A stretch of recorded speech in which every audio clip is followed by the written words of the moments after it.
morning, everyone. Today we are going to make a wigwam. So go ahead and get out your strips of cardstock that you were given. So you had one strip that was a little longer and it's stapled together. That is going to be our base. So you're going to go ahead and just make a circle. And you can just use tape to secure it because you're not going to see the base at all. And then you were given some shorter ones, and you might want to play with how big it is because you can see, depending on where you tape it, how tall your wigwam will be. So go ahead and tape some of these shorter ones onto the base, and you're forming a dome.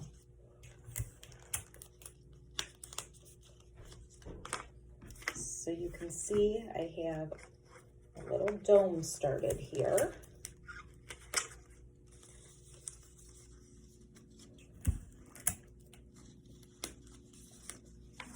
So I would do at least 2. You can crisscross and do 3. If you do 3, the nice part is it's going to be a little bit easier for you to cover this all with the brown construction paper. So go ahead and just tape the cardstock. So there is the base of my wigwam. Now, traditionally a wigwam, this base would be made with wood and sticks. And then what they did, the Native Americans, they covered it then with bark. So this is what our brown construction paper is resembling. So what you're going to do is get out some glue, and you're going to want to start where there's cardstock, and we're just going to build on this. So I'm just going to put some glue on the top of the cardstock there, and then rip up your brown construction paper.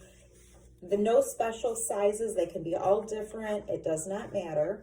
And then what we're going to start doing is putting the brown construction paper on our wigwam to start resembling the bark. And as you add more paper,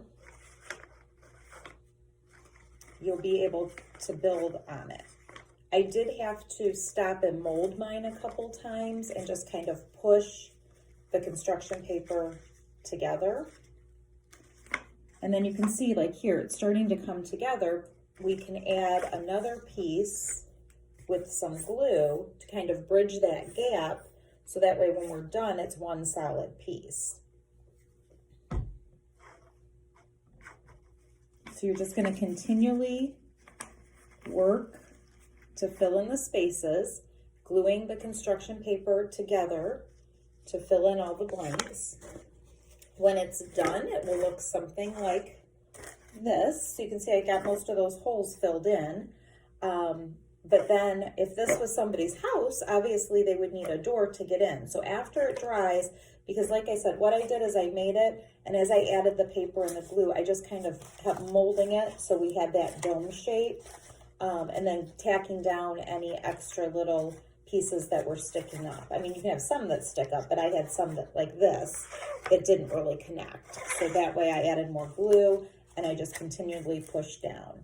And then what you can do is choose a place that you would like to make your door, and get out your scissors, and then